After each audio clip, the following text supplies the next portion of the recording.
Welcome, everyone. As you all know, we are here for our very first volunteer driven series of talks to showcase ideas, innovation, experiences within Beckn ecosystem and the world of open source and open governance at large. Thank you so much for joining us today. To kickstart this series, I would love to welcome Dr. Kumar Vadaparty. Dr. Kumar, a professor at Case Western Reserve University, Cleveland, Ohio, with 20 plus years in the financial industry and several patents, papers, conference presentations to his credit. Today, he's here, like each one of us, as a volunteer of Beckn Open Collective. Thank you so much for doing this, Kumar. Thank you. With this talk titled The Beckn Revolution, he would focus on simplifying the concept of Beckn protocol, its use cases, and talk about how it can be used to empower the society at large through Beckn-enabled ecosystems. Let me quickly walk you through some of the house rules that we have. We have now commenced the meeting as we have most of the participants present. And through this meeting, we will make sure to have a Q&A session towards the end, wherein you can feel free to raise your hand as and when you have any questions. We'll take all those questions together towards the end of the meeting. And you can also drop your questions in the chat window. Another point to note is that all the contributions that are made to this community are open. Through this meeting, please ensure to adhere to the open community guidelines, and the link to which I will drop in the chat window right here. Let's make sure to have an amazing session with Dr. Kumar Vadaparty. Without further ado, over to you, Dr. Kumar. Thank you very much. So,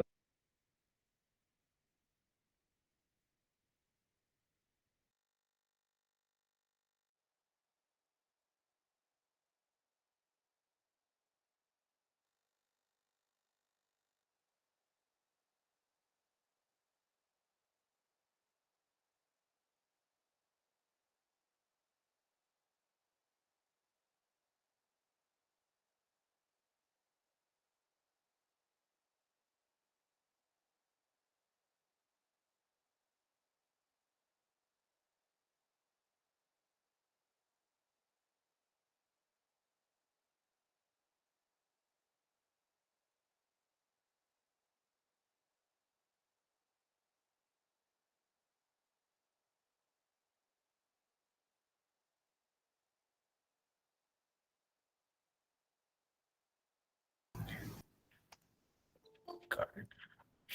Thank you. Some technical challenge. Okay, good afternoon, everybody. So first and foremost, I'm delighted to be here and I feel privileged to be here as well.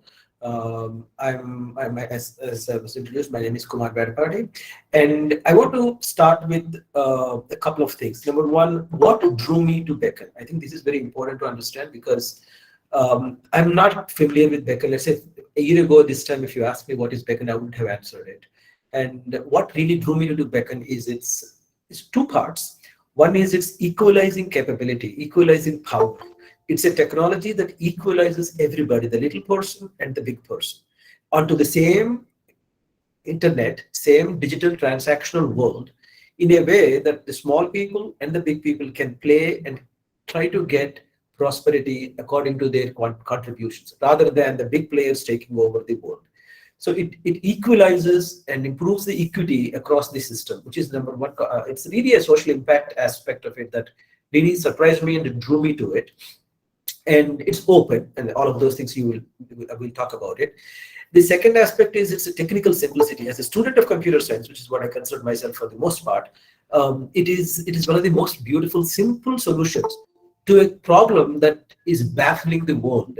I mean, as we will see, the problem is engulfing the world, and this provides a very simple solution to a large, complex problem. So those are the two things that drew me. It's almost like it's not like I had a whole lot of choice to be attracted by Beckn. So, as I said in the tagline, it is a digital services that lead prosperity for all of its participants, not to a small subset. So that's the big point of it. So Beckn protocol.io, that should be your homepage. Oh.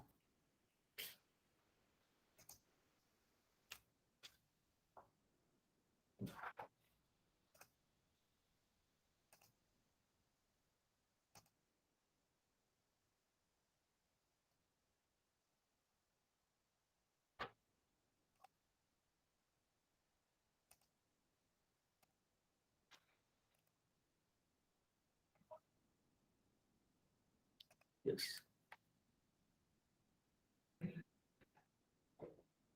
So let's start the presentation. So this is the Beckn protocol. The Beckn protocol.io, that is the main page that you go to for the Beckn. That's where we get most of the information that we need from. And it is an open, interoperable, universal transaction protocol. We will understand each word separately in a few minutes. But what does it do? And it provides decentralized and digital economy. It contributes towards the basically democratizing the digital transactional world. So Beckn is basically the way you can think about Beckn is it is like HTTP for the web. Whenever you type any URL, you say HTTP blah blah // blah blah blah. Same thing Beckn will be for the transactional world when you want to perform any transaction on the web. Similar to SMTP for those who know for email. And again, Beckn is a protocol, it's a specification. It is not a super app, not a platform, not a system. It's a specification, it's a protocol. But it is implemented already in 2 separate domains, and we will talk about that also. Currently, it is implemented in ONDC, Open Networks for Digital Commerce, and the other one is also implemented in the mobility.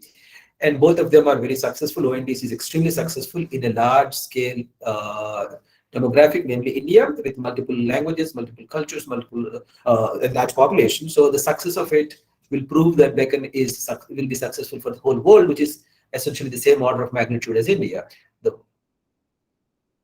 So what is Beckn, and how do we imagine Beckn with one simple example? So let's suppose that you, just like me, if you are commuting, you take a train from New Jersey to Manhattan and get a taxi and receive some telemedicine session, and you want to order all of this in one cart. That train station is actually the one which I go from every day. So the way you can currently do this is using 4 different apps and 4 different user IDs, passwords, and if you're lucky, maybe 3. But that's pretty much where you are, and you pay separately, etc., etc., etc. But what Beckn does is it is multi-sector, and within each sector, let's say you want to buy lunch, you don't have to go to a particular platform to determine which particular lunch places you can go. Nobody else tells you. Everybody who has an offering of a good lunch can be seen by you. So multi-sector and deep. In each sector, you can choose. And conversely, each sector supplier can see any number of consumers. So it's basically many to many in each sector and multiple sectors in one go. That's an example of how Beckn will be transforming our day-to-day lives in the going future. So again, a simple set of aspects of Beckn that are important to know are it is open and it's interoperable. We will understand what is interoperable in a few minutes. And this is important, the next one. It understands and speaks commerce. If you think about HTTP has 2 fundamental operations. There are many, but 2 main ones which we know of in the most common way, which is one is get and the other one is post, to get the information and to put the information there. Whereas if you talk about Beckn, the most common things that we do in a retail commerce are searching for a product that you want, select a product you want, order the product or service that you want, track it, that it is reached you, and make sure that it's fulfilled. And after that, you may even report some tracking of some, hey, this one is good, not good, etc. So those are all the verbs that we use to perform digital commerce. Beckn speaks them natively in the transactional. And in order to do that, of course, it supports security, it supports multiple sectors, not single sector play, mobility, groceries, restaurants, hotels, telemedicine, and so on. And multiple regions. Beckn is not intended for a single country, single city, single state, or single locality. And it is for multiple countries. It is for the world. Simple statement. It is for the world. And location aware and hyperlocal, that's very important. Beckn comes out of the box with location awareness, and it is meant for also hyperlocal. So you can get deliveries from a very small distance services. And it is, as I said, it's implemented already in Kochi Mobility for the transport. And ONDC, Open Network for Digital Commerce, it's implemented across the country. Right now, about 40 cities or so, and intended to go to 100 cities in India in the next 3-4 months by end of the year. So it is growing, And it is important for the world community to know what is Beckn, because it is going to be the lingua franca for the transactional world in not too long a future. I would give it maybe a couple of years.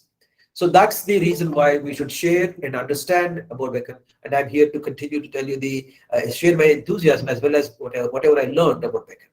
So, but first, let's get a bit of a backstory. Okay, this Beckn is a great idea, Kumar, but can we just take a step back and understand from the beginning?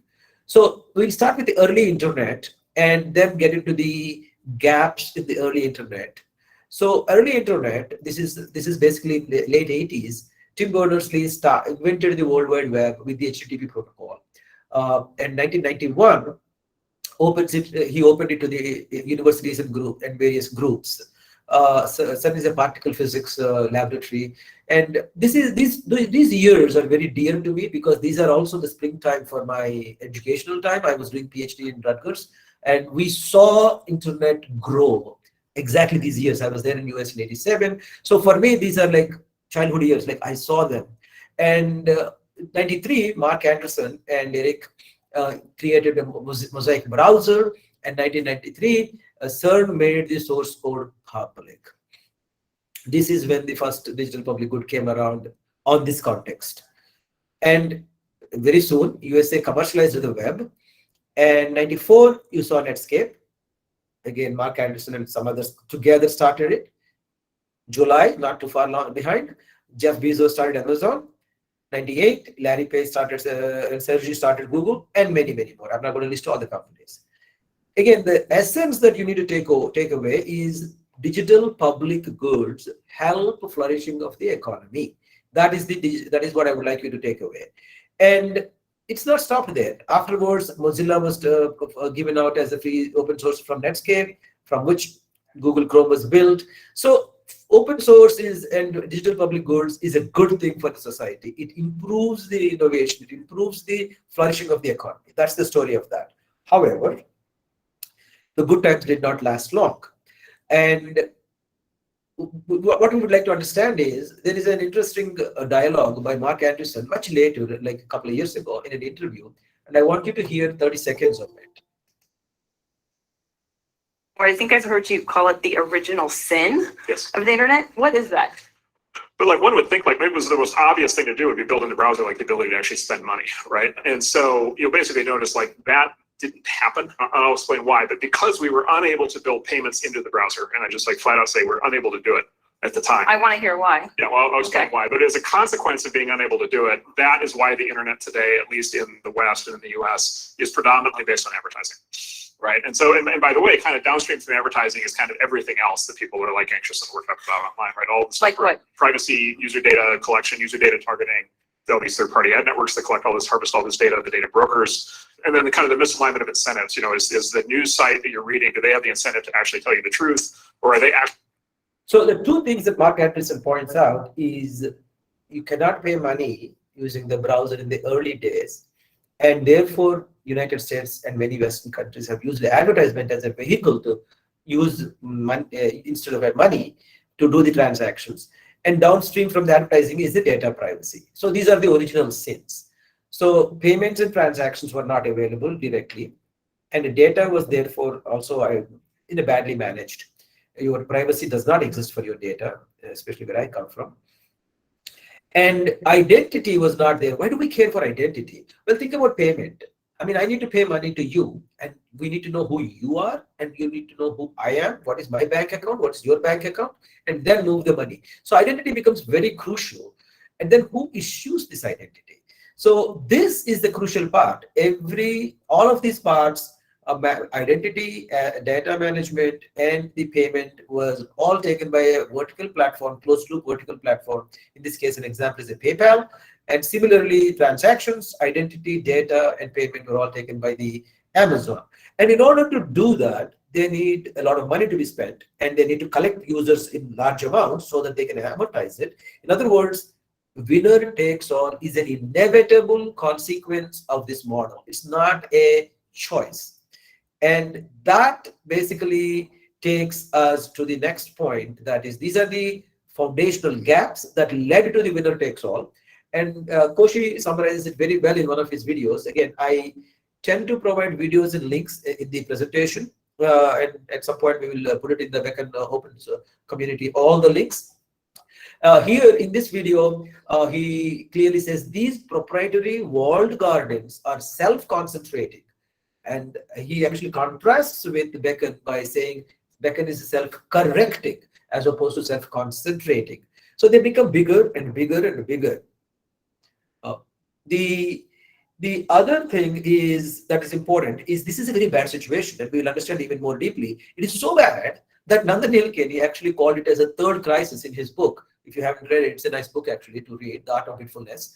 And it's not third crisis in any small way. It's a third crisis compared to climate problems and COVID. So you might say, well, Mark Anderson's lamentations are they reflections? Or did they know before they were going into that? They're not actually reflective, remorseful reflections. They're actually very aware of what they were doing. So even as far away as 2014, Peter Thiel actually had a very interesting review with Wall Street, and in that he clearly says monopolies are good for society. I'm not sure which society he's talking about, but they're good for society is what he says. And I think the beautiful rejoinder comes from Nandan, in which in his book he says very clearly that, well, because they are monopoly may not imply that they automatically abuse it, but why give them a chance? And Google in 1998 it was very well aware that they were that advertisement is not good for the society. 1998, the year they started. So there's nothing new there. And you may say, well, how bad is it? There's a lot of colonization, digital colonization that is happening in Africa. A lot of papers discuss it. And then if a particular company is super majority, 99.9% is practically monopoly, Safaricom in Kenya, these are serious problems, and the EU notices that, and the EU lawmakers are passing landmark rules to control the big tech. And now Wall Street Journal even acknowledges in US we have issues with this problem. This is the Great Britain, the Economist, having identifying that there is a lot of problems with the this big tech. The oil data is the new oil, but none of this really moved me as much as this paper. This paper is from IEEE, which is basically from academics, engineers, and it was published in July. It is June this year. And it says that the iron triangle between big tech, parliament, and academia. Parliament is a government. Big tech, we know all big techs, and academia, universities. They three colluded to do this, and that really bothered me because I thought academia is above the fray. So in June, I said, well, they may be kind of overstating the case. Well, in July this year, Uber files came out. In case you haven't followed, you should. Somebody opened the entire Uber files outside, and it's basically a whistleblower. And all the number of professors were given money to write articles in support of Uber's model, which was flawed. Now, you might say, well, forget about that. What about the people who joined the game? Even if you joined the game, the cut for your sell revenues is continuously increasing in the last 5 years. Now, if you're a seller in Amazon, at least 2019, according to ILSR, it is 19%. It is 30% cut. So the paradise is indeed lost. I mean, there was once a paradise. Now we don't have it. So how is the world coping with it? Well, again, so I'll be taking a lot of pieces and bits from various videos and various authors. In this particular sessions, I will be in this particular part. I will be taking from Dr. Pramod Verma's World Bank presentation, and the middle one is from Nandan Nilekani's presentation, and the very first one here is the presentation from Sharad Sharma. And I'll try to point out as much as possible whatever I beg, borrow, steal from various people, because I think they did a beautiful job in describing. Then if I forget, forgive me. So how did various countries deal with it?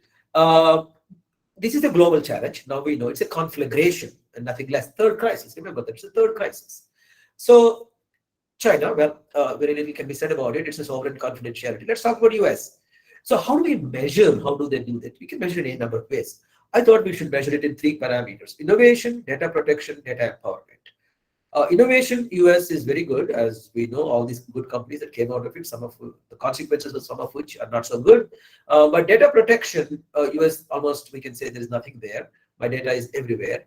You can know more about my data by looking at the web than talking to me. Now, data empowerment. I want to talk about data empowerment. This really excited me. One of the many things that excited me in the context of my learning. Data empowerment, at least I mentally define it as how to convert a data to dollars by a little guy, little person.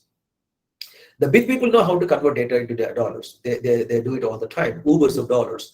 But how do we convert, how do we provide this facility for the little guy? And if you provide that, then that solution is considered data empowered. US solutions are not, because they're on platform based. So we need to solve this three-dimensional Rubik's Cube: innovation, data protection, and data empowerment. And how does Europe do? Well, data protection, they have a pretty decent story. Innovation, question mark, data empowerment they do not have. India, on the other hand, is starting with innovation, data protection, and empowerment, all three, yes. And some of it is already done in India Stack, but more importantly, it's a good idea to understand how what India did, a couple of minutes of deeper understanding. And there are two purposes for behind this. One is to show that, because we are talking to the world here, to show that India has already experienced it, releasing large-scale softwares, and therefore it's capable of doing it, and it will be doing successfully backend. That's one of the reasons why we want to get into a tiny bit into the India story. And the second is some of these patterns that we see here repeat in Beckn in terms of their impact. So I think it's a good idea to understand it. Again, I'm using these beautiful videos. So Aadhaar, everybody knows about it. It's a unique identity for India, Indians rather. It's not related to the citizenship, but if you don't know what Aadhaar is, you should look it up. But effectively speaking, it's a unique digital identity for everybody. And it is very inclusive. 1.3 billion is pretty much every adult Indian has it. But the second one is rather interesting, UPI. The latest July, I actually follow UPI transactions per month on a monthly basis. They release it almost on the first of the next month. And for July, it is 6 billion. So let's understand why and how it went. I think it's a very good story. Not too long ago, 5-6 years ago, per month transactions are 2 billion. But now we are talking about almost like the next measurement was by 2017, that is 6.4 billion, and by 2017 UPI beat the credit card number of transactions. By 2017 later part, it defeated the debit card transactions, and by 2021 the number of transactions per year in India are 52 billion. India is the largest digital transaction money country by far today, and of which 45 billion are coming from UPI. So the other two are practically nothing. Then you might say, well, where are these coming from? They are coming from here. 80% of all the UPI transactions from person to the merchant are coming from $0 to $500 size, which basically means small transactions, small people paying small people. Similarly, 0 to 500 transactions, non-rupees transactions, are 60% in person to person. So these are transactions supported by little people, for little people, by little people. So that is really important to know. So the next thing that we should look at is data empowerment. I think this is very important. So the cost of trust has come down, meaning cost of verifying trust, cost of verifying who you are, cost of verifying who I am. Transaction cost is reduced, so inclusion went further and further, which is one of the patterns that Dr. Kumar Vadaparty speaks in his presentation, and I was very impressed with that pattern. And the same pattern is now repeating in ONDC and in other implementations. Cost of trust is cost of verifying trust. That's what I mean by cost of trust, and cost of transaction. Both of them are coming down. Inclusion goes up. So inclusion is almost like inbuilt into the game, not afterthought, not like a Sunday afternoon social justice warrior. It is inbuilt into the design, inbuilt into the process. That's what I really like about this. So how do we do what do we do with the data? There's an interesting document that I think I recommend everybody to read, Data Empowerment and Protection Architecture. But what the essence of that, what I like is, this is my favorite diagram, which I call as a data to dollar conversion automaton. What it does basically is it's a consent management system wherein let's take a daily vendor, somebody her Rajni. He gives a name, and Rajni, or at least that's where I heard from first. And Rajni basically goes in the morning to a market, borrows some money, buys vegetables, sells across the apartment complexes, gives back the money, the loan, and the interest, and takes the rest of the money to home and cooks food. Now, that interest that she pays is 1% and sometimes 2% per day. That if you do an average of the annualize it, it's 350, 360, 700, depending on how bad it comes to, but it is in the hundreds. What this data to dollar conversion machine does is, now that India is becoming data rich, everybody has a digital footprint, everybody buys through UPI, they have various bank footprint for digital data. Rajni can actually ask the data to be given to her and use the digital data footprint to provide a consent to various loan providers, and the loan providers in turn can give her loan, making her invest better at a percentage which is 30% exorbitant, but 1/10 the percent that she currently gets, which is 300%. And the consent management is also very interesting. And you might say, well, how small or how big are these accounts? How many people have such accounts? Well, there are 1.1 billion accounts. In India, everything is billion. So billion accounts, 1.1 billion accounts. A lot of number of accounts have this now account aggregation procedure attached. This is actually very interesting.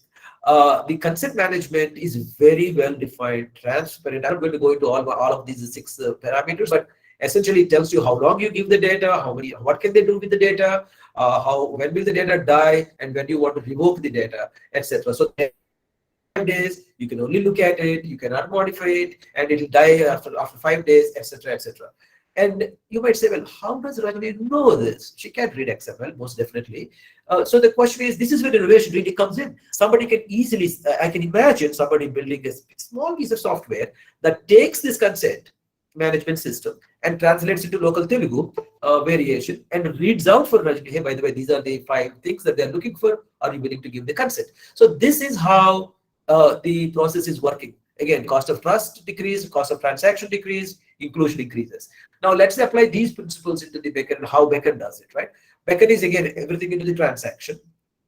And here I'm stealing from the work of Journey of Beckn and AMA Ask Me Anything by Ravi Prakash and Sujit Nair.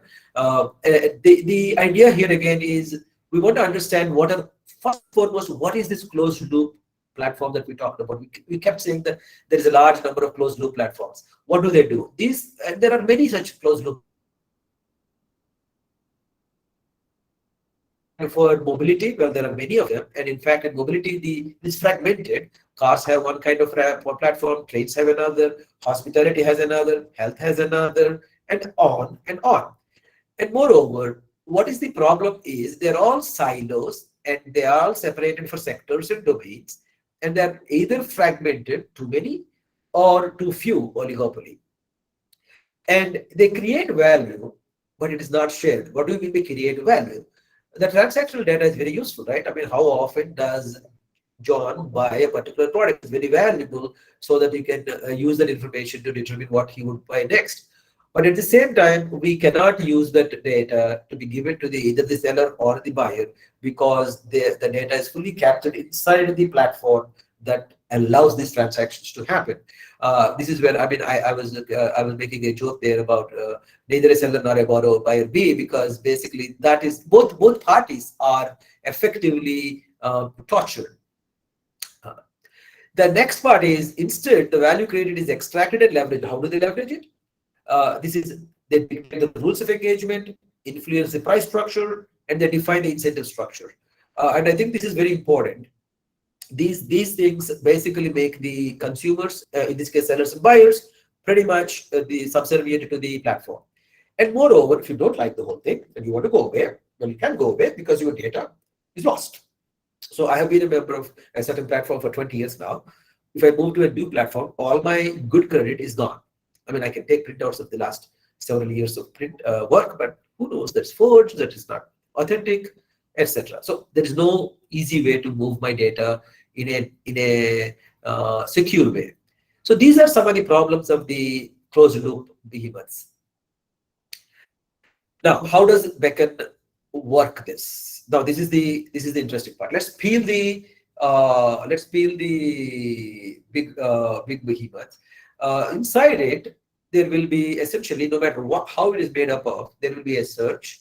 There is a buy and sell. We manage the order, well, so the money was paid or not paid, etc. Managing the order, whether the order was fulfilled, and then after the post delivery, you need to do certain things. So there is a certain amount of, and then of course the inventory management is done by the suppliers. So what does Beckn do differently? That's what we want to understand. And in order to understand that, we need to make sure we realize that all of this is proprietary. Only the platform knows how to search, how to buy, sell, how to manage, how to fulfill, and post delivery. All of this is fully controlled by the platform. They can give you some permissions to use this APIs only under license or what have you, but it is fully proprietary. What Beckn does is, first step is unbundle. What does unbundle mean? It means you remove the functional pieces that correspond to a certain full-fledged function and make them autonomous. So, for example, all the buyers, we keep them separate. They don't have to be the platform. So the buyers are standing by themselves. They connect through a buyer. They are basically what we call as Beckn app platform app.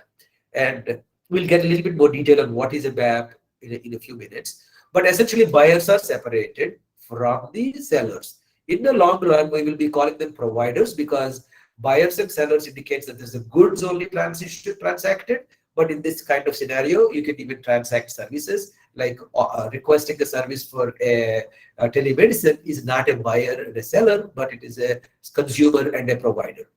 So think about consumer, provider, then buyer and seller whenever I say buyer and seller, but I'll try to stick with consumer and provider as much as I possibly can. So we separated the consumers from the suppliers. Okay, that's beautiful. Then how do they talk to each other? Well, that's the key. They talk to each other. So what Beckn did, this is very beautiful.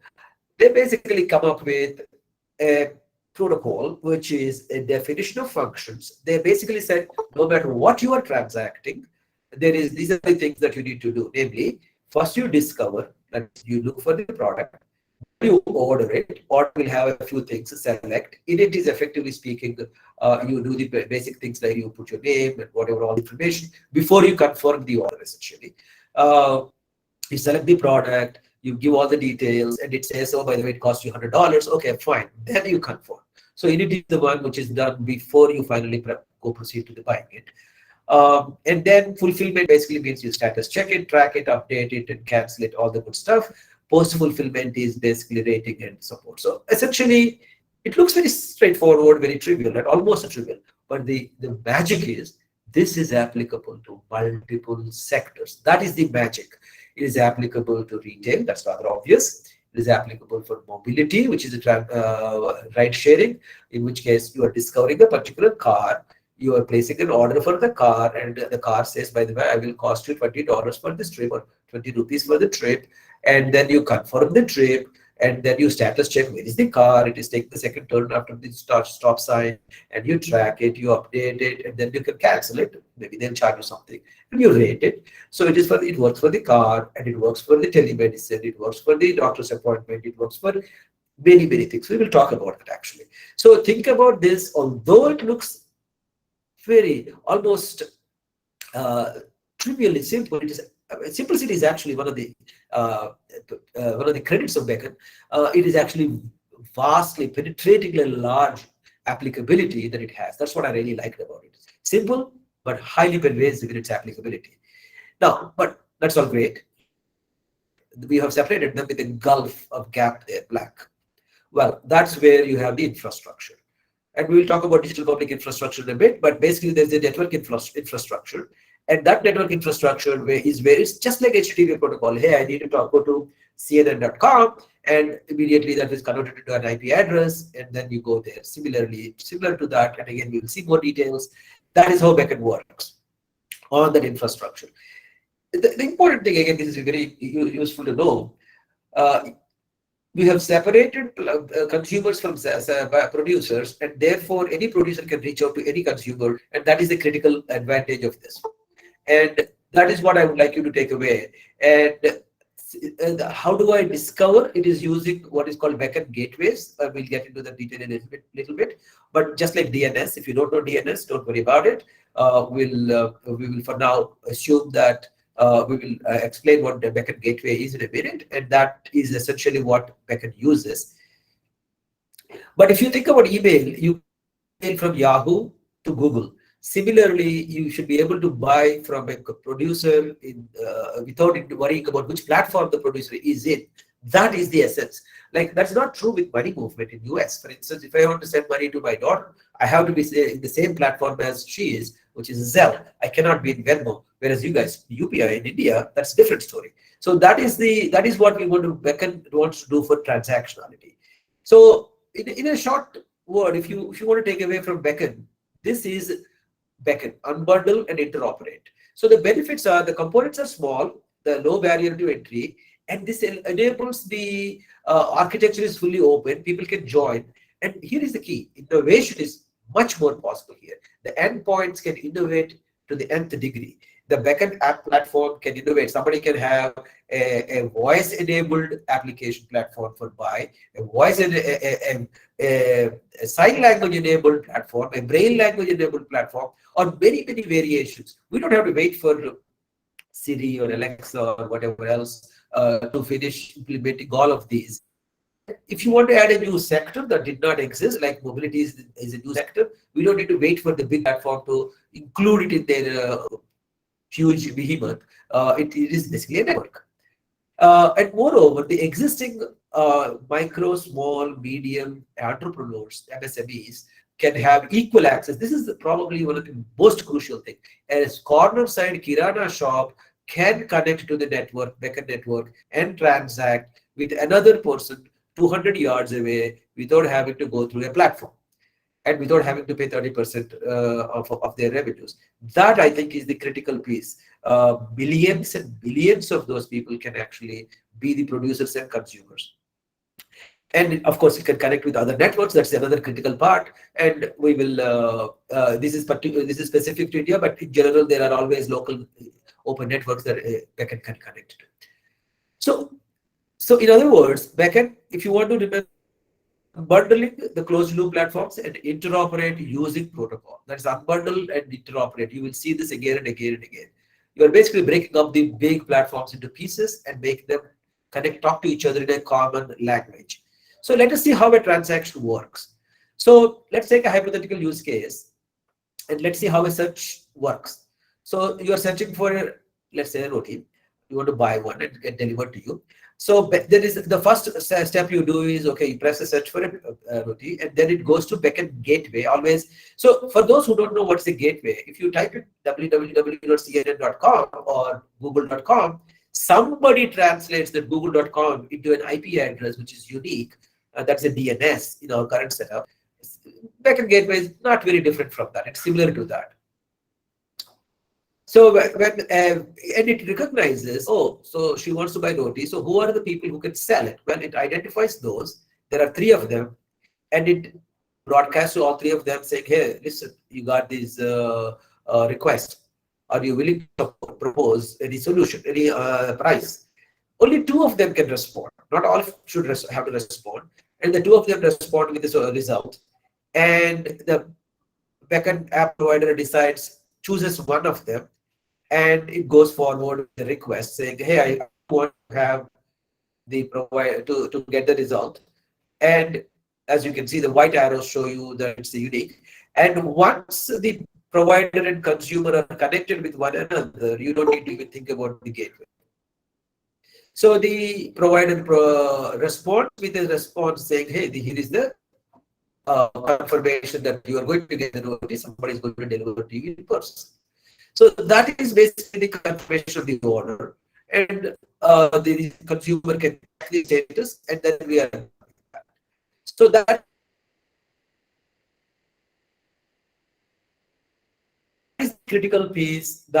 So the infrastructure, the request travels through the node.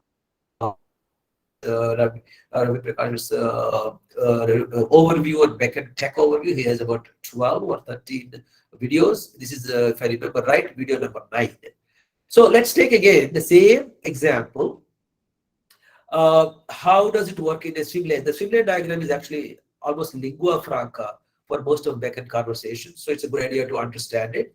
So if you make a request again for the same request, it goes to the location. There is a location is added, the local BAP. That is the purpose of the BAP. It adds the location and time and says, so Rajni wants roti, and it goes to the gateway. The gateway looks at some of the registry, identifies who sells roti, and sends them the request.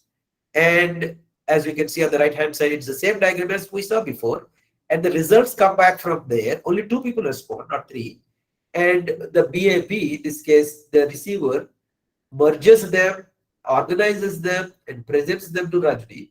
And Rajni chooses one of them and places the order. And the response comes back from a consumer saying that this is their story. So the left-hand side diagram is a little bit more clean to follow.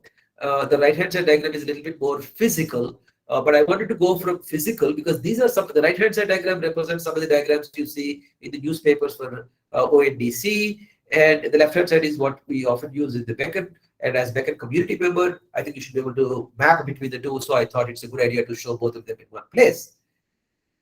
So that's the big picture. Again, the advantage is simplified representation, but basically many of these educational videos, I think I mentioned already. So the Beckn is not just as simple; it can work for complex use cases, and at the edge level, the innovation is very large, and the transactions are trusted, encrypted, guaranteed delivery, trackable, and it is extensible with blockchains, all of the good things, and it's all documented, discussed, and presented.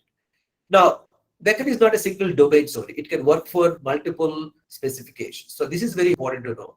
There is what is called Beckn core specification, and it is extended for mobility. It is extended for commerce, that is retail commerce that we are aware of, logistics, that is bringing goods back to you, and healthcare, and skilling and jobs and education. I want to talk about the skilling and jobs education in a second. So there is a core protocol, and then there is the domain-specific extensions of the protocol. So far, the box is protocols, that means documents. No code, no systems, nothing like that. And this can be taken and implemented in any country, in any continent of the world. Now, each location can take this specification and instantiate, adapt to their local country, local government, local policies. So open mobility is implemented in India, and open network for digital commerce is also implemented in India. Healthcare is being implemented right now as we speak, and skilling and education is also being considered. So skilling and education, I think, is important. Healthcare, I gave an example of a telemedicine that's easy to understand. What is skilling and education? Think about you want to take a course teaching about, I don't know, biology or Java. You need to search 50 different websites today to get to that. Tomorrow you can specify what you want to learn, and you will get from all of these providers in one place. I'll give you an example. My son applied for an internship last year. He applied 50 places to get about 10 interviews, and he took one internship. But it's a lot of wastage of frustration of the time, which they should use better. Whereas now it's only one place, and you will get all the results, and then you choose it. So it's a many-to-many openness. That is what Beckn brings to you in this skilling and jobs and education. Open mobility is implemented in Kochi and Bangalore, and open network for digital commerce. As I said, it is right now in 40 cities. Goal is 100 cities by end of the year, and the other 2 are in the process of implementation. And again, this is not a single country either. I just want to make sure that people realize that it can be multiple regions, multiple countries. What you do is you take the open network for retail and ride sharing, etc., whatever that you like to implement Beckn for, plug into whatever your local management stories for local ID and local payment is, and adhere to the policies. This is highly open and available for everybody in the world. And I think it will be the HTTP for transactions. So that's the key. And there are many ways to remember it, but I thought there is an interesting way to see this, and that is, I look at it as a stem cell. It contains the crucial information for transactionality across the world. And just like stem cells are differentiated into, like, on the one extreme is multinucleated muscle cell, it has multiple nuclei, and neurons which are very large, and skin and liver and eyeball and etc. These are what we consider very common. And then there is the red blood cell, which is no nucleus.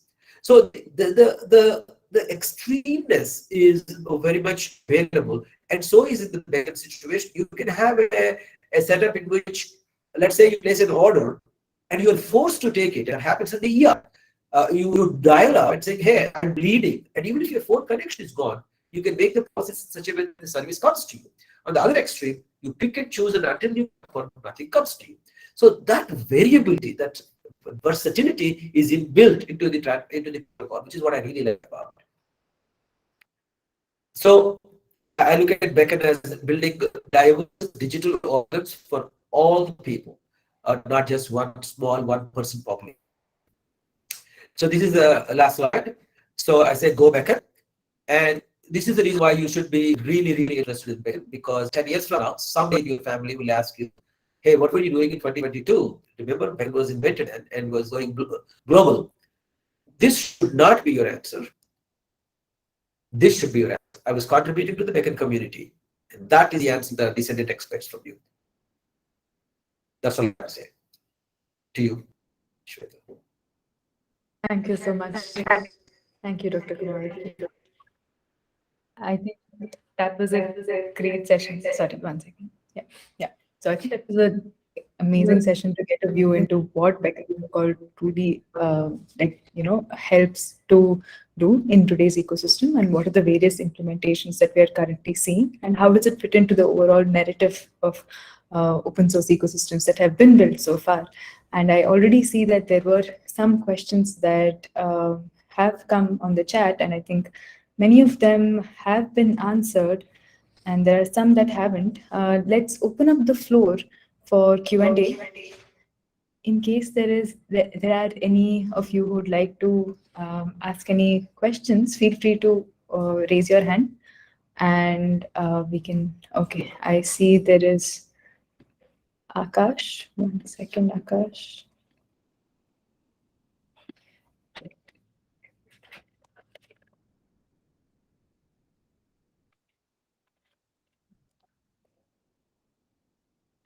Yes, Akash, I think you'll be able to unmute yourself now and ask your question. Yeah. Thank you, Dr. Kumar. It was a great presentation. I work with Mr. Arvind Gupta, who is part of Sorry, the we're OND. unable to hear you. Hello? Hello, can you hear me? We can hear you. Yeah. Hi, I'm Akash. Thank you for the lovely presentation, Dr. Kumar. I work with Mr. Arvind Gupta, who is part of the ONDC. So my question is, you have not covered the network policies. So how do you think the network policies will come about, and who will have control over network policies? Will the decision making be consensus based, or you think some government regulation will come in to regulate the network? So how do you see the network policies emerging in the future, specifically on ONDC and other, let's say, Beckn kind of specifications? Thank you.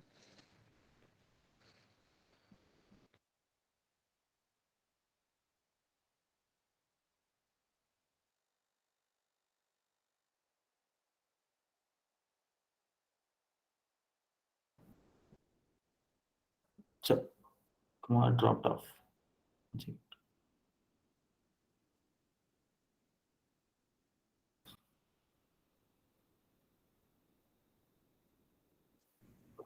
But I think Kumar. Yeah, sorry. Let's use the same mic, Kumar. I think, we're just navigating. Yeah. So I think the question is very valid. How do we do the policies? I think the point is it is completely flexible. How the policies are designed. ONDC is, as you know very well, it is a combination of. It's actually ONDC decides the policies for the organization. It's a Section 8 company that it decides the policies for it. And if you have a different network, then the network policies are decided by the particular governing organization. It is not decided by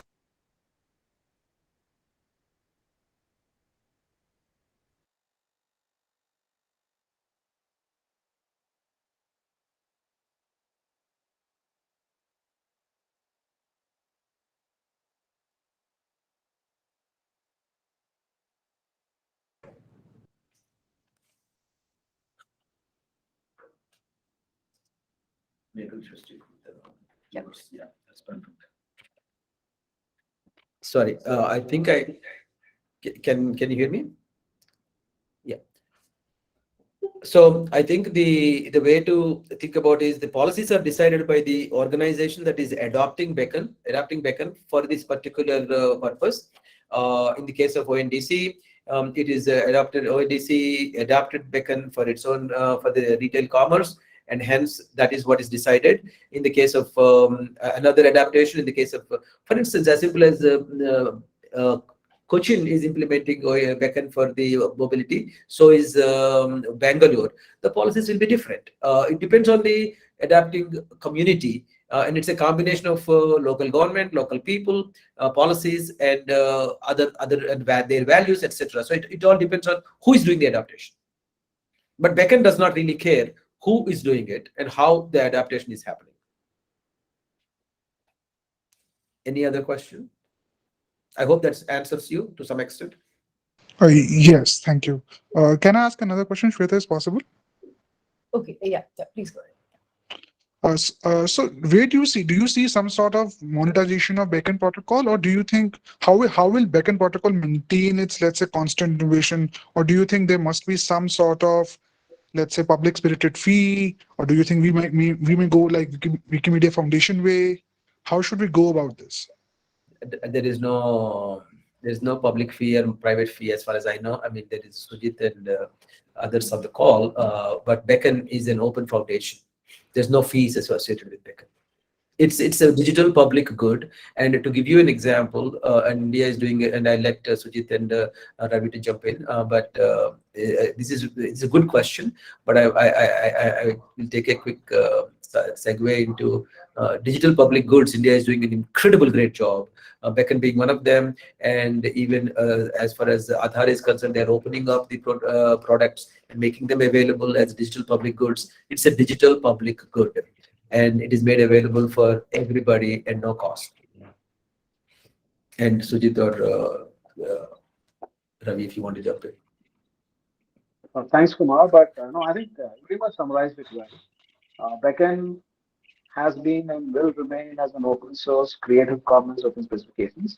The maintainers of Beckn and address its evolution and its continuous upgrade will be left to the open community in some form. All of us here on Collective who think that we can volunteer our time, some of us can contribute to the technical specifications and evolution. We have multiple working groups where we have maintainers coming and suggesting and dealing with the process of upgrading the protocol through process of RSC and other things.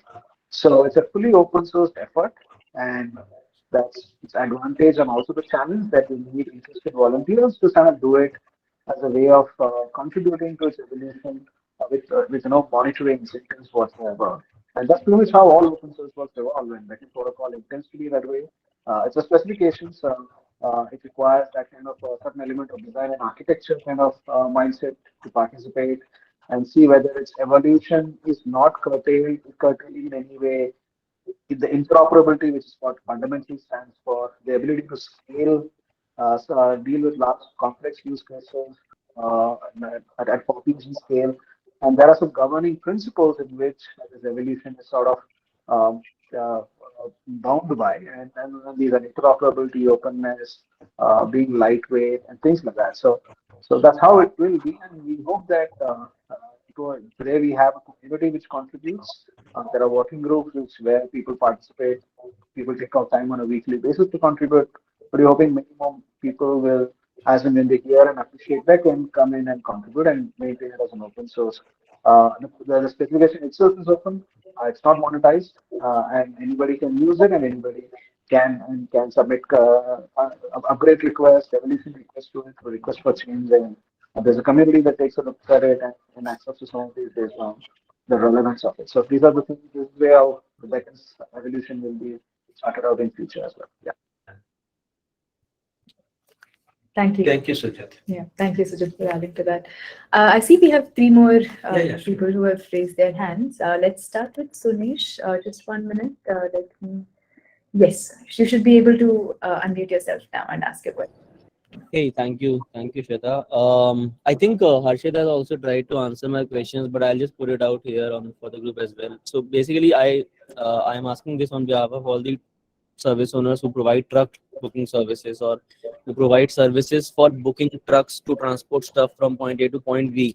Now, largely in the context of Beckn and ONDC, we have talked about hyperlocal logistics and we have talked about players like Shiprocket and Dunzo and Swiggy. But we haven't, and we have talked about like buyer apps and seller apps like Paytm and like people who are trying to target consumers. But suppose if we were to build this ecosystem, this open network for SMEs, where one SME is listing their products that they manufacture and another SME is buying. Typically, what happens now on say Just Dial or say India Mart, but there is a long process. You get bombarded with brokers calls and all these things. So suppose if you are able to directly connect, suppose if you are able to directly connect SME1 and SME2, and then if the deal happens and SME1 wants to hire a truck owner or a truck service provider to transport stuff, how will this exactly work out? And if I have a separate logistics app, then how will the partnership work out? How will I ensure that SME1 does not backs out when I reach their, pickup loading point?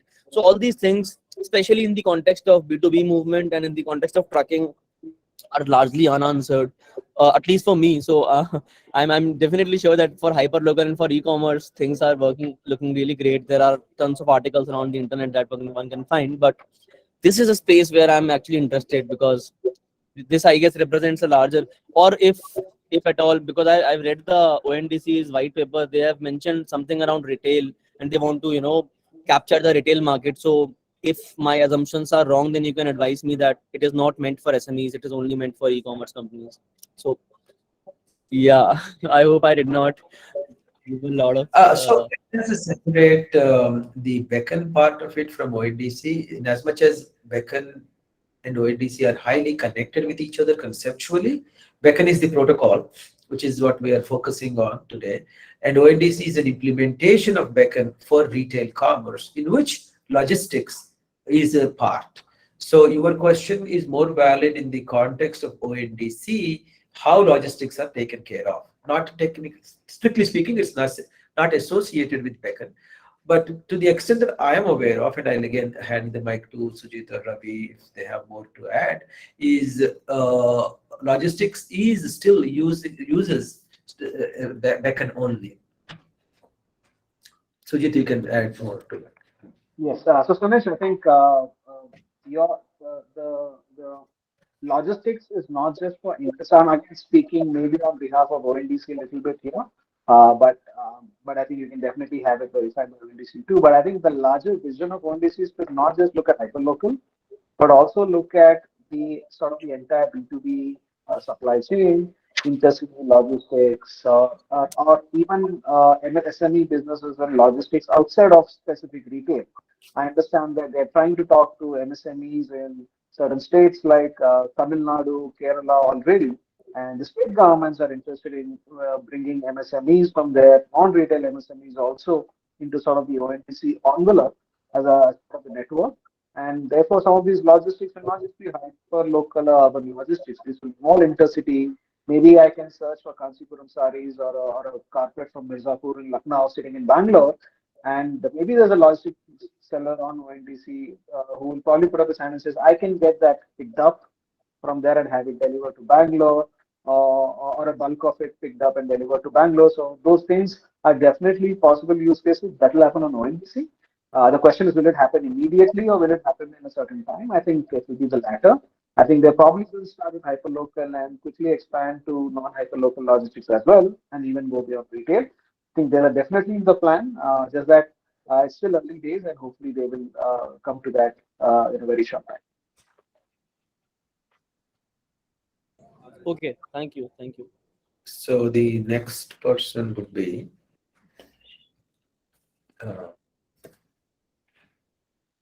one second. Yeah. Looking at We have Mukesh who has raised his hand for his next question. I think Mukesh, you should be able to unmute yourself now. Hey, hi. Thanks all. Hope I'm audible. Yes. yes. Okay. So My question is, I don't know, maybe very amateur, but my question is, say, Beckn is being compared with HTTP long time back, and specifically for e-commerce, since the specifications are specific to that. Say, for example, there is a company similar to the big e-commerce giants which we have right now, and they come and build apps on it and provide an end-to-end solution and take over it. So, right, that will again become a monopolized situation on top of Beckn. Right? So, is my understanding right, or am I missing some point? Can you say it a little bit slowly? My apologies. I couldn't quite follow you. Oh, sorry. Yeah. Okay. The question. Yes, of course, sure. Beckn is synonymous to HTTP, but specific to e-commerce. So, say tomorrow that comes a company and builds an end-to-end solution on top of Beckn, like we have e-commerce giants right now, and monopolizes the solution. So, is my understanding correct? Am I missing any crucial point? It is an open specification, right? So the different people can use it, and different people can build solutions. But the very fact that it is open source and open protocol means that you cannot kind of monopolize it. You can be a big player and or a small player, but the concept of monopoly in that doesn't exist. It's a fully open network and open source and open specification. I mean, Sujit, if you want to add more to it. Can I come in here, Shweta? Yes, sure. Yeah. So Mukesh, I just wanted to just understand a little more.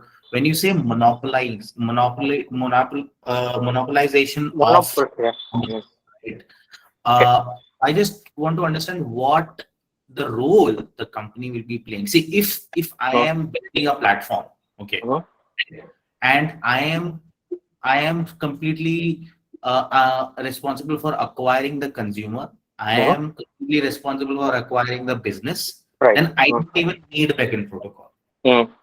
Okay. It is when there is Beckn protocol as a transaction specification makes sense when there is one platform that is responsible purely for acquiring consumers and providing the best experience. There's another platform that who is purely acquiring producers and providers, right, for providing products and services. Okay. To make these two platforms talk to each other, okay, there is a common standard specification in between, which is called Beckn protocol. I'll give you a real life example. For example, let's say I am a really sort of innovative person. Let's say I build nice EV vehicles, suppose, right? Now, today, what will happen if I want to make a business out of it? What I'll have to do, I have to spend hundreds of thousands of marketing dollars to acquire consumers. I'll have to hire a tech team to build the consumer app, to manage them. I have to run towards, VCs to get funding for that. A lot of things I have to do to manage both the supply side and the demand side. And I have to continuously do marketing to make sure that I can keep getting consumers. All because I was good at something, right? Suddenly my blessing became a curse, right? So this is what we are trying to solve over here, right? That I can purely publish. I can invent something. I can build something. I can just publish my entire inventory or my catalog of products and services online, and be naturally be discoverable by any other platforms on the other side who are acquiring consumers. They will be able to simply log in. I will be able to discover me and be able to book my whatever EV fleet or EV services and everything without me having to do any sort of consumer acquisition, right? So it sort of breaks two-sided platforms into multiple one-sided platforms and makes them talk to each other in a common language. Right? The guy who is acquiring consumers and providing the experience, what does he want? He wants more transactions on his platform. But he does not want to maintain an active inventory because that is a headache for him. The guy who's selling the services and products, he wants he wants more orders so that he can provide better services and business. But he doesn't want to be bothered by acquiring consumers and by spending marketing dollars. So here is the win situation here. The guy who's providing the services and the product does not have to acquire consumers. The guy who's acquiring consumers and providing experience does not have to maintain an active inventory. He can just use this protocol to connect to all the other people who have implemented the supply side of the specification and still be able to retain his own consumers. right? Okay. Now, Okay. Okay. Okay. how monopolization may not make sense over here. Okay. What are I you, think I get that. Yeah. right? Okay. That's Yeah. the whole Yeah. model Yeah. that we're trying. That's a Okay. mental model that we're trying to say, a shift that if there is a producer, if there is somebody who wants something, if there is somebody who has something, it does not require somebody in between. Right? That's the model which we have been doing for the last 10, 15 years, right? Ever since the dawn of the smartphone, right? Right. Right. If I want something, if somebody has something, I should be directly able to talk to them without having something in between. That's what Beckn Got it. Protocol tries to do. Got it. I hope I answered the question. Yes, I think the discoverability part and the search across the platform. So right now I'm thinking about the presentation and the open-ended, not the closed loop. Right? So that is making sense right now. Thank you. Thanks for the explanation, Anil. Thank you. Okay, one more question, but in a different line stage. The inventory, at least the catalog part of this, that I feel that there should be some kind of standardization over it. I haven't read about the specification. So is that inbuilt? Say for the search to work across the Beacon network, right? So there should be some kind of a standardization over the catalog. Is it say I search for roti and someone is selling it in a different name or something like that, right? To pick up the example. Yeah, that is specific to the sector, and there are entire schemas being developed for each sector. So yeah, that is fairly standardized, and it depends on the sector also. Got it. Thank you. Thanks a lot. Thank you for the question, and thank you, Ravi, for the clarification. Thank you so much, Mukesh. We'll take questions from two more people. I see there are lots of questions on chat as well. We can continue this thread on the volunteering community that we have on Discord as well. So in case each of you are not a part of the Discord server, please do join. Let's continue the conversations there. We may not be able to take every question on this meeting, but let's go to the next person real quick. I see Harshit Kumar has raised his hand. Let me quickly add. Yeah, Harshit, I think you'll be able to unmute yourself now. Yeah, thanks, Sweta. So yeah, it was a great presentation. So I've been following Beckn protocols since last few months, and one thing I have observed is that it enables the communication between the two system, I should say, just like UPI enable communication between the two banking sectors. But when we deep dive, how UPI succeeded mainly is one was the feasibility, how the consumer was easily able to access it. I mean, from the interface part, I am saying is the registration part of the UPI, you can say, it was quite seamless. And that has only happened because there was certain standardization of how a bank function, how a user registers. So that is not, that is what I do not still see.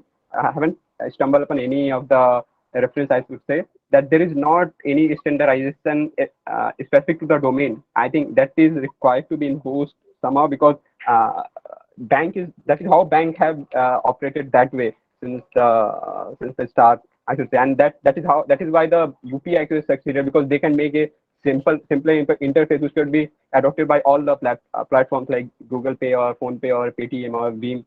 So that is the core thing which is missing in the backend protocol, that there has to be a standardization of how a platform is, especially the onboarding process is derived. Other than that, obviously there can be on top of for the security layers, another system could be built by the specific platform how they receive, but there should be a standardization process for the onboarding. So and how they govern it. Yeah. I'm not sure if there's a question there. So what you are saying is, what exactly is the question there? So is there any like is this in a roadmap or is this in under work? What is in the roadmap? So the standardization of how a platform is onboarding this user. Right now, if you see when we are using a UPI, there is a simplified set of protocol which is being defined, which is being followed by every platform. They has to be followed. But when it comes to the use of any platform like Amazon, or you can say Flipkart, there is no standardization. They can use phone number, email, or whatever they prefer. So that is what I am thinking. This will be a hassling process for the consumer. And if you really want the seamless adaptation of this, I think got it. It is required. So the onboarding process is part of, if you look at the service provider point of view or a consumer point of view, the onboarding part will be the job of the backend app provider, a BAP or BPP, the backend provider platform, depending on which particular one we are talking about the onboarding. Today, for instance, hundreds of service providers are being onboarded in ONDC on a daily basis with a goal of several million within the next year. So the onboarding is happening as we speak, ONDC, but it's not the protocol. It's not a part of the transaction protocol, but it's a part of the BAP that it does the onboarding. My question was that there is no any standardized protocol which is defined. Just like UPI, there is a defined protocol how like, you have to enter a digit like debit card, phone number, and etc. So that is what I'm thinking. It is not right now embedded in the backend protocol. I think it is the open network, but I think probably Sujit. Yeah, maybe that. Harshit, that's a great point, and I think that analogy is fantastic that you're using UPI as a reference. But if I were to take a step back and look at UPI, I think we are looking at an ecosystem of apps and users who are building apps based on a protocol like UPI. So UPI protocol came first, and then you have UPI-based apps coming up. Uh, if we had that freedom or that kind of an advantage with commerce, we're saying that there was no digital commerce happening today, and commerce will happen only through protocols. You're right. We can probably go ahead and think about some kind of an onboarding process, even for the apps. But the reality as it is right now, we all know that we are, you have several decades of e-commerce. India itself has gone through at least a decade and a half of digital commerce. And there are already consumers, apps where people are spending time. So one of the things that we need to think as a design principle is, do we take a call that everybody, for example, if I'm a user on, say, a browser, let's say a Chrome or a Netscape, or if I am a user on a BIM or a Google Pay, it has already built a user interface, user experience of onboarding a registered user. Today, it may be for payments, today, it may be to facilitate search or reach a website. But if tomorrow, the same users using the same apps because they're already in your devices and phones, and they use that to do, say, buying things on ONDC or any other backend-enabled network, then we cannot be standardizing. I think one of the principles underlying backend's design is to unify experiences, diverse, heterogeneous experiences, and not standardize. So in case of UPI, it was money transfer P2P or P2M, where you are taking a store value amount, transferring it to another store value account on the other end to the receiver. And it's essentially one sort of a large use case that UPI operates. But in case of commerce, the unfortunate part is there are different ways in which commerce transactions can happen. I can do single order, I can make a booking, make the payments later. I can make a booking now for a hotel, but that confirmation may come 2 days later. There are so much of diversity in how normal e-commerce operates. It's important to recognize that diversity and also recognize the fact that users are already on some user experience on some app, from a browser to a voice bot like Alexa to maybe walking into a CSC in a rural village. Each of them have different interfaces. So it's sort of, I would describe it's necessary to standardize. But the larger point is that no matter how the user experience is built, somebody may build a voice-enabled, text-enabled bot, somebody may build a chat-enabled, somebody may build a proper form-based user experience like maybe a mini Amazon kind of a buyer app. But what is important is what happens after that in terms of experience of discovery transaction, which is where backend is a transaction protocol, which caters to over 10, 15 million types of transactions, single card booking, multi-pick, single pickup, multi-drop, and several such diverse. Idea is not to standardize, but enable the diversity, which therefore doesn't means that you should not over standardize. And that's probably the difference. So I think the UPI analogy works for certain contexts, but for ONDC and backend, you may have to start thinking differently in terms of recognizing diversity. Yeah, actually, my point was here that we should have a standardization for a specific domain. I completely agree that healthcare could follow different approach for onboarding, and but retail could follow a different approach of onboarding. So that is why I was saying that can we discuss or have a discussion on standardization of onboarding process for a specific domain, not for the whole covering all the domain? Sorry, am I audible? Yes. Yeah. Okay. So I think 2-3 things here. One of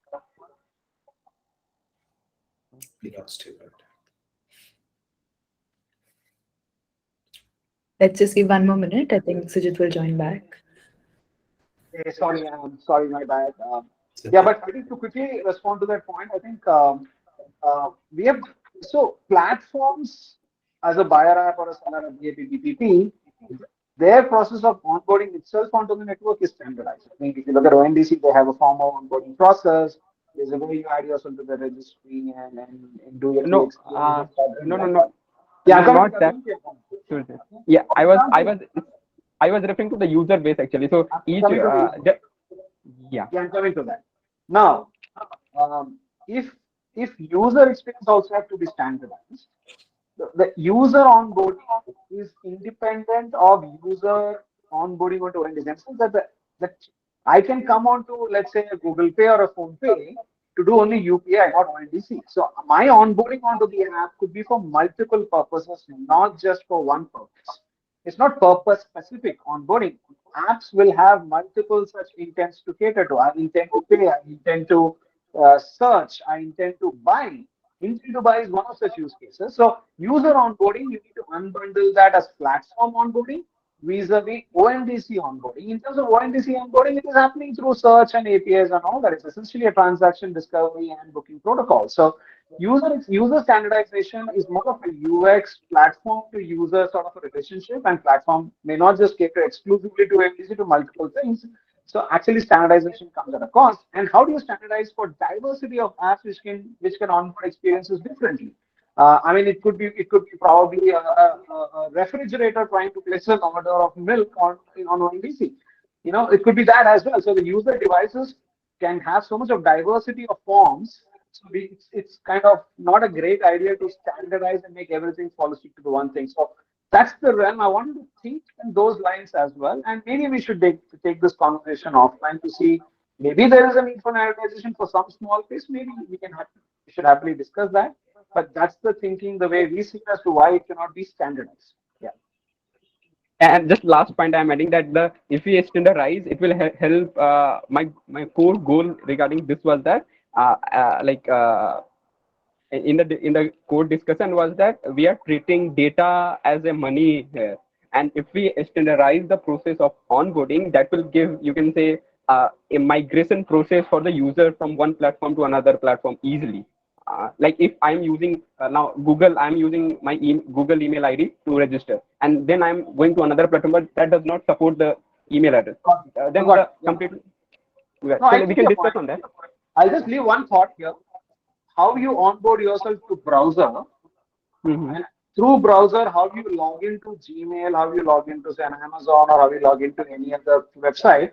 Each website has its own onboarding experience. Although you are onboarded onto browser as an app, each different website has a different onboarding experiences. Imagine if browser has to standardize this experience of onboarding for different apps. Maybe the different apps may not want that standardization. They want that autonomy of how to onboard to be left to them. So that's the difference I want you to keep in mind. But happy to take it offline in the interest of time. But wonderful questions, Ayasha. Thank you. Yeah. Okay, we can discuss on Discord. Thank you. Thank you. I think we have one last question that we'll take. We're already short of time, but Anki, over to you. Please share your question. Thank you for taking my question. A short question. Whether the reputation ledger and the ODI mechanism is part of the backend architecture, or it is something that will be taken by the use cases independently to function with the backend protocol? The ledger architecture will be separate from Beckn. In fact, I think Sujit and Ravi can talk about it. There was a very nice experiment that was done with blockchain and Beckn, and it works. It interoperates with the blockchain underneath it, but it's not a part of the Beckn protocol. If that's what you're asking. Okay, so that is something that ONDC will take independently, or any use case will take independently. Yeah. Adaptation, ONDC I cannot speak for, but an adaptation of Beckn can use an underlying blockchain if that is what makes them appropriate. And in fact, there's a very nice article, I probably will put it in the Discord, that describes this in a very nice way, wherein it provides the ability to authenticate the specific apples that you are purchasing as indeed similar apples. And as they go from point A to point B to point C to your house, that is indeed the same similar apple. There's a very nice article. I don't recall on top of my head, but we'll put it in the Discord. By reputation ledger, I mean that there was something that Sujit answered in the chat box, not something related to blockchain. For example, that somebody said that if a seller did not give a product after getting payment, then what are the repercussions? And in the strategy white paper, it's written that there will be something called reputation ledger, and there would be something called online dispute resolution mechanism. I'm asking whether they are part of the backend architecture, or that will be taken by the use cases, not. At this point, use cases, but Sujit can talk to that. Thank you, Kumar. I think, Anki, I think the reputation ledger, whether it's a decentralized ledger like blockchain or just a database or persisting or a distributed database, similarly for dispute resolution, whether it's centralized or distributed, those are sort of additional building blocks an open network will use to sort of manage this decentralized way of trust building. If seller doesn't deliver, should he continue to have a good reputation at a network level? And as the network goes down, he's actually losing his trust quotient about himself across the network. And similarly, if there is an actual money paid and the item didn't get delivered, how do I raise that grievance? If there is no central intermediary, how do the network facilitator, like in case of ONDC Limited or any other network, how do I enable these disputes to be exchanged and some resolution to be taken? These are all sort of building blocks that enhances the trust of a decentralized open network. And these building blocks are sort of in addition to Beckn protocol.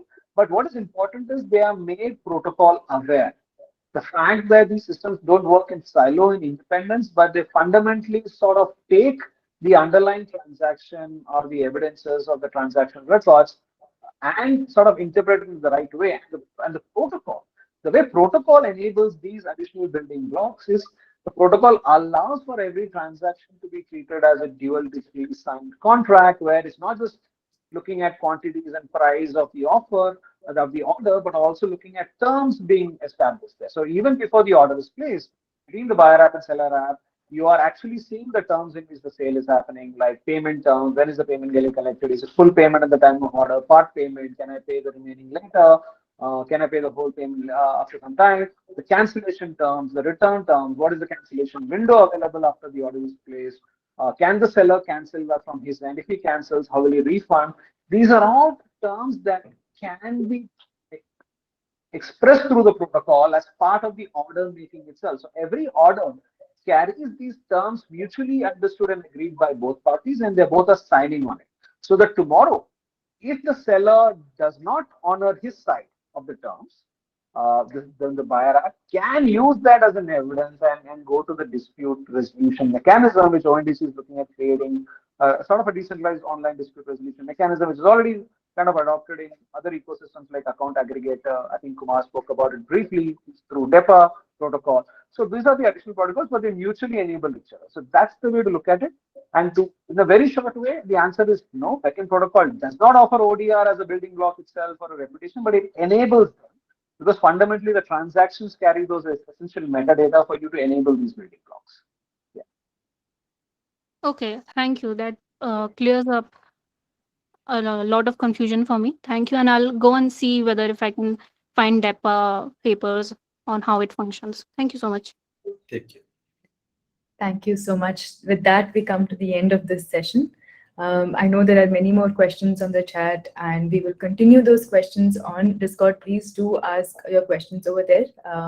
And thank you so much, Dr. Kumar, for taking out time to do this. It's a privilege. We know a lot of sleepless nights have gone through making this presentation, and today the number of requests we've already gotten to share the presentation and the recording is a proof that it was very useful to all of us who have attended this session. Thank you, Dr. Kumar. Thank you so much for this. And it will be available in multiple modes. Yeah. Absolutely. And thank you everyone for staying till the very end of this conversation. We'll come back very soon with another session, a volunteer-driven session. Please stay tuned. Be on our Discord server. Thank you so much, everyone. Thank you for your interest and your time. Thank you very much. Take care. Have a good weekend.